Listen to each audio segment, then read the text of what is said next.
जय श्री राम।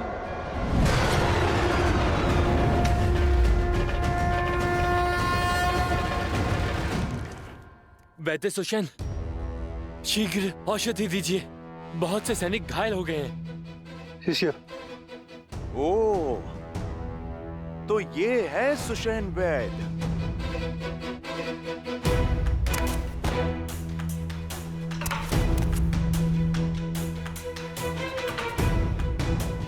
लीजिए।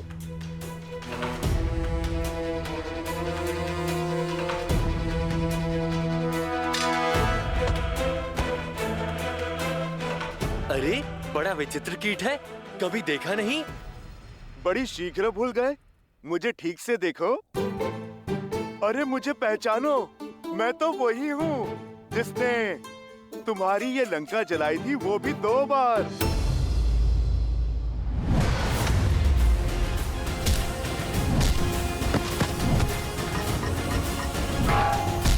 भागो, ये वही वानर है।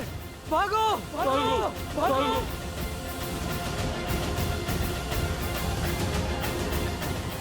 वैद्य जी, आप चलिए मेरे साथ।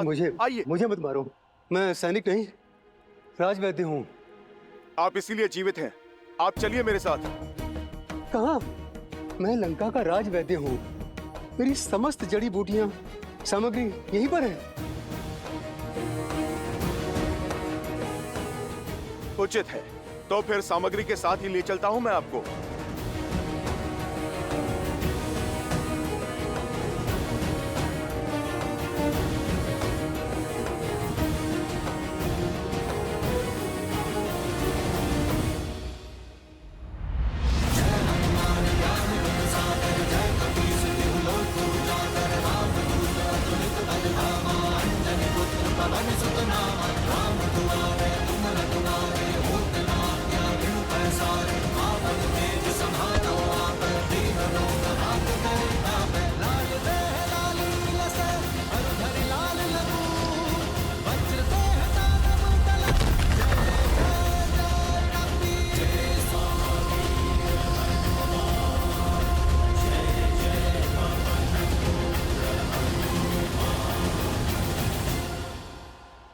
अरे, तो क्या कर रहे हो?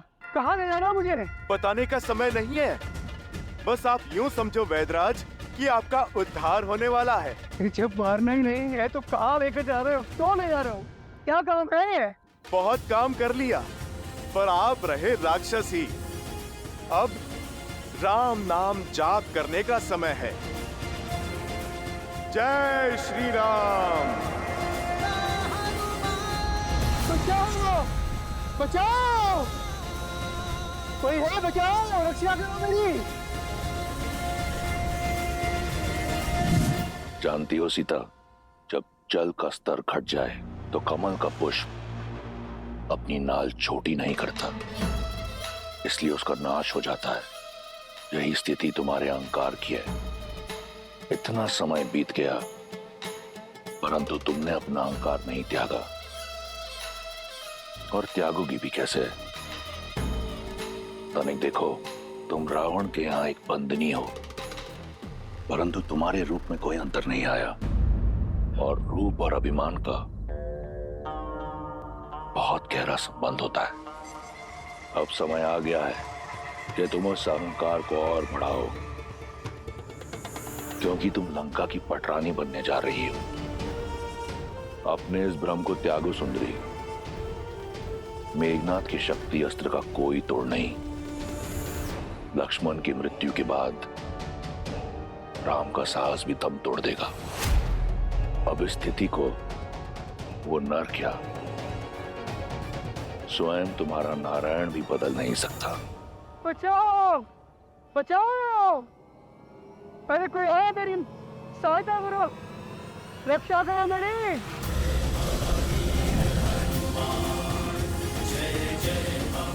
बचाओ! बचाओ! जुसेन, आंखें खुल गई रावण। अभी तुम्ही ने कहा ना कि मैंने अपना पुत्र लक्ष्मण को खो दिया है। अब तुम ध्यान से देखो, पर अभी मेरा दूसरा पुत्र हनुमान शेष है, और जब तक मेरा एक पुत्र हनुमान जीवित है, मेरे दूसरे पुत्र को कुछ नहीं हो सकता। पावन है, वेग और दिशा कब बदल ले कोई नहीं जानता। और अब तो पवन पुत्र हनुमान लक्ष्मण भैया और मृत्यु के बीच में खड़े हैं। कहा था ना मैंने, श्री राम कोई ना कोई मार्ग अवश्य खोज लेंगे। कमल की नाल का उदाहरण उचित दिया था तुमने रावण, पर तुलना अनुचित है। वो कमल तुम हो, बलहीन होने के बाद भी अहंकार नहीं खो रहा। सीता रावण की हो जाए, वो समय कभी नहीं आएगा, पर तुम्हारे पास बहुत कम समय शेष है रावण। श्री राम से क्षमा मांग लो, ब्रह्मजाल से निकलकर सत्य को स्वीकार लो, अन्यथा राक्षस कुल का विनाश होने में कुछ चंद्र रात्रि ही शेष है।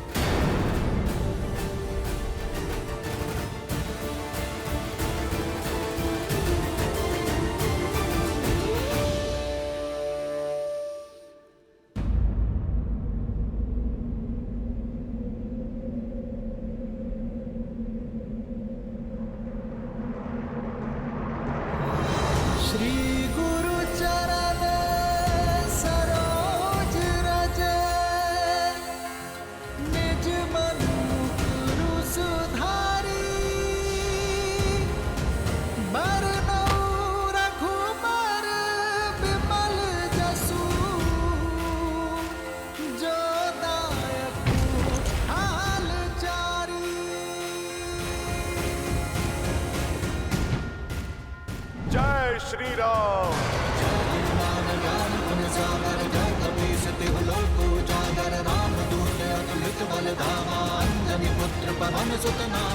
प्रभु, वैद सुषेण प्रस्तुत है।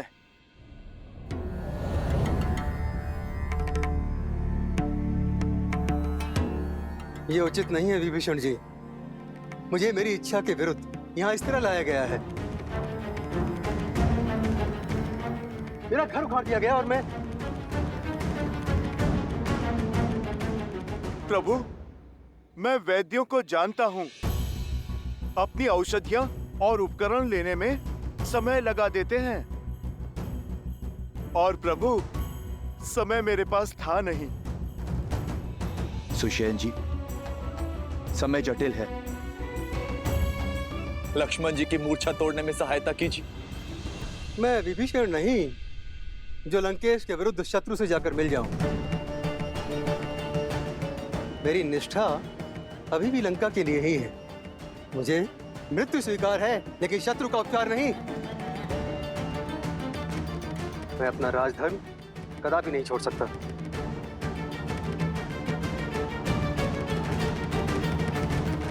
वैद्य जीवन देने की बात करते हैं वैद्यराज, जीवन लेने की नहीं।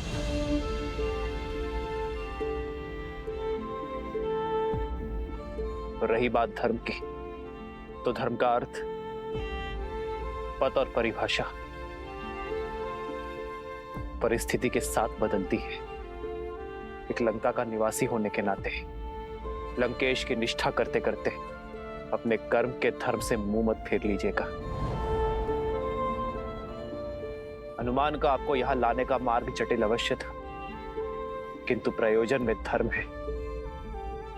आपको एक शत्रु के रूप में नहीं, एक वैद्य के रूप में यहां लाया गया है। आप जानते हैं इस लोक में एक वैद्य को ईश्वर का स्थान क्यों दिया गया है? क्योंकि एक वैद्य ईश्वर की ही भांति मित्र या शत्रु में भेद नहीं करता। जो आस्था से सहायता मांगता है, उनकी वो सहायता करता है। आयुर्वेद कहता है कि एक वैद्य का कर्म केवल एक राज्य की सीमा तक सीमित नहीं रहता। वैद्य का कर्तव्य संपूर्ण समाज, समस्त संसार का हित होता है।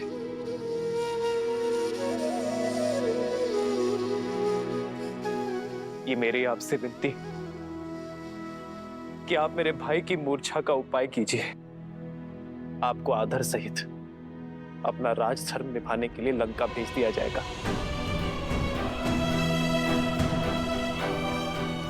यदि आपके प्रयास ना करने के कारण मेरे लक्ष्मण के प्राण चले गए तो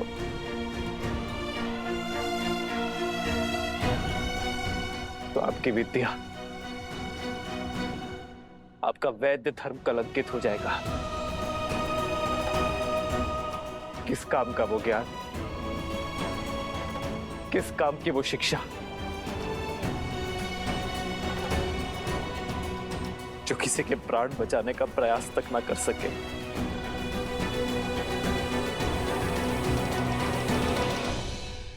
मैं शत्रु पक्ष से हूं, आप मुझ पर इतना विश्वास कैसे कर सकते हैं? मैं यदि आपके अनुज के उपचार के बहाने इनकी मृत्यु का मार्ग ही ना प्रशस्त कर दूं। मैं एक शत्रु से सहायता नहीं, एक वैद्य से उपचार मांग रहा हूं।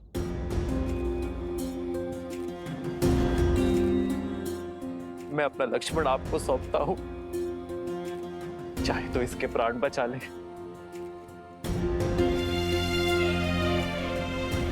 और चाहे तो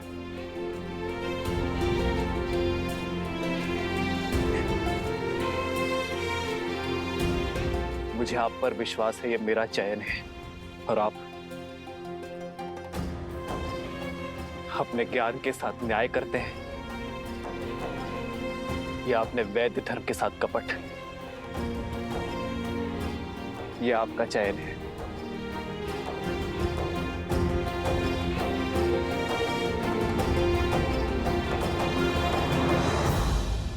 जो कुछ भी सुना था वो असत्य नहीं था। धन्यवाद। मैं वैद्य तो बन गया, मगर मुझे वैद्य धर्म आपने सिखाया। आपने शत्रु के वैद्य पर विश्वास दिखाया है प्रभु। विश्वास रखिए, मेरी विद्या आपको निराश नहीं करेगी। वैदराज, धन्यवाद देने को बहुत समय है। पहले आप लक्ष्मण भैया की सुध कीजिए।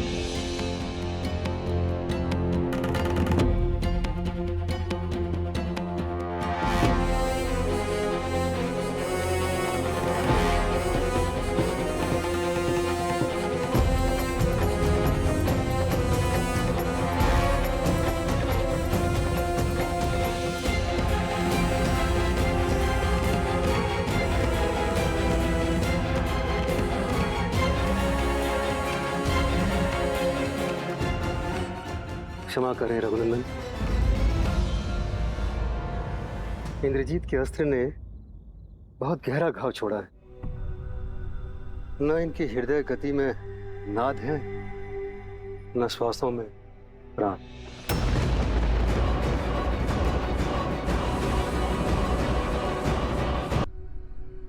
समस्त लंका में कोई ऐसी औषधि, कोई ऐसा उपाय नहीं है जो इनके प्राण बचा सके। मैं विवश हूं, मेरे हाथ में कुछ नहीं।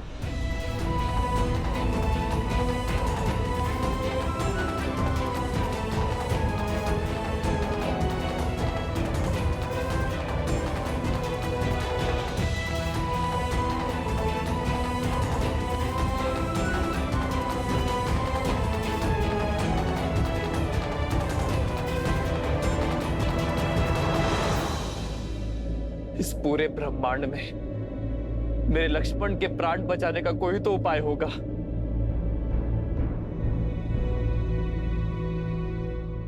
उपाय है तो, किंतु असंभव है। कर्मवीर अपने कर्म से हर असंभव को संभव कर देते हैं।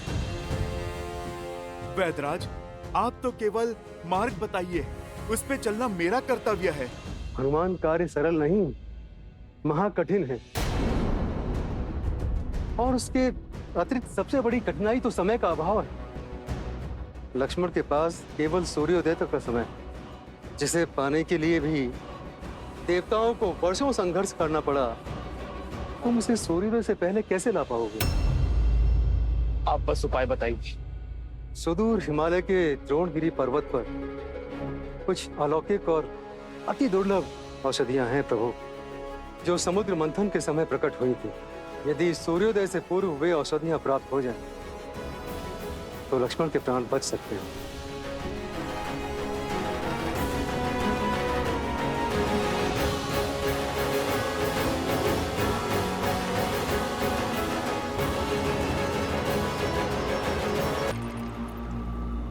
कालनेमी, रावण केवल एक बार पुकारता है, दूसरी बार प्रहार करता है। मेरे समक्ष आओ इसी क्षण।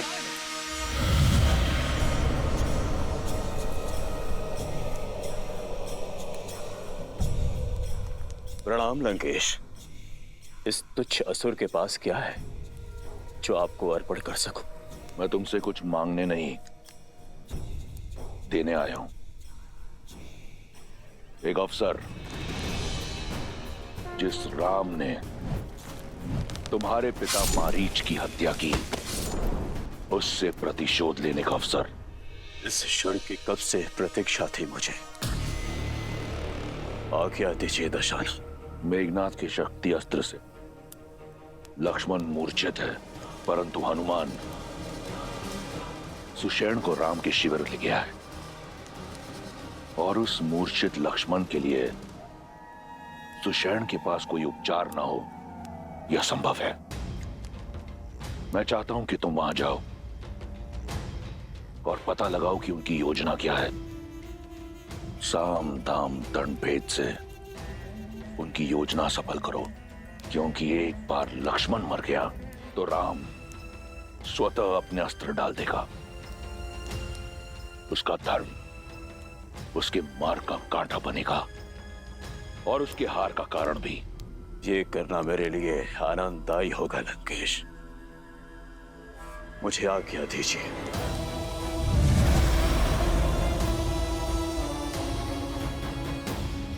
लक्ष्मण के पास केवल सूर्योदय तक का समय, किंतु सूर्योदय में अधिक समय शेष नहीं। इतने शीघ्र पृथ्वी के दूसरे छोर से वो औषधियां लाना असंभव है।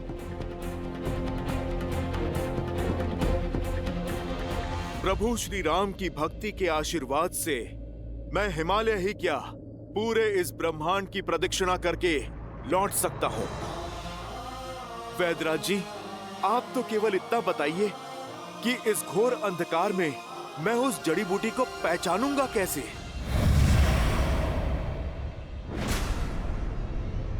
सुदूर हिमालय में वे 4 दिव्य औषधियां हैं, विशालय करणी, स्वर्ण करणी, धरणी और मृत संजीवनी।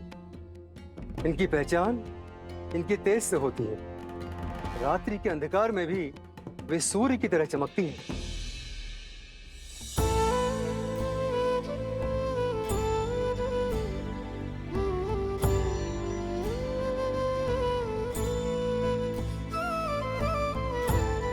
हनुमान कालकूट की भी काट नहीं थी, पर जब सृष्टि हलाहल से कांपी तो जन जन की प्रार्थना पर महादेव ने उसकी काट खोज निकाली।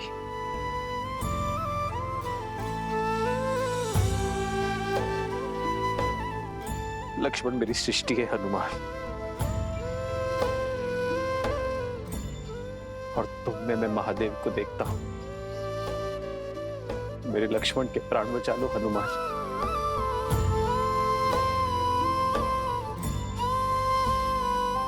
मैं ये ऋण कभी नहीं भूलूंगा।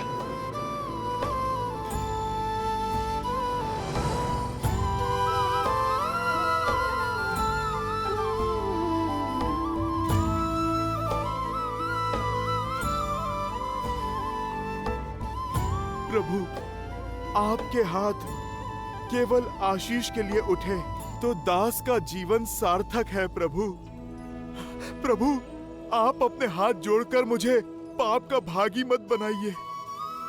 बस आप मुझे आशीर्वाद दीजिए। कि सूर्य उदय से पहले मैं राम काज निपटाकर यहाँ पर आ सकूं।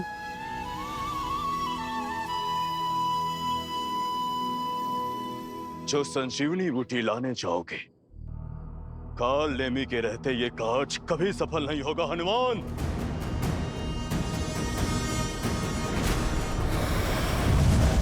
मुझे तुम्हारी शक्ति और भक्ति पर पूरा विश्वास है। संसार में यदि ये दुर्गम कार्य कोई कर सकता है तो वो केवल तुम ही हो। बजरंग बली जाओ और शीघ्र अतिशीघ्र वापस आओ। केवल लक्ष्मण के ही नहीं, तुम्हारे राम के प्राण भी तुम्हारे ही हाथ में है। प्रभु, ये इस सेवक का वचन है। कल सूर्य उदय पर आप और भैया लक्ष्मण का हाथ इस हनुमान के शीश पर होगा। आज्ञा दीजिए प्रभु।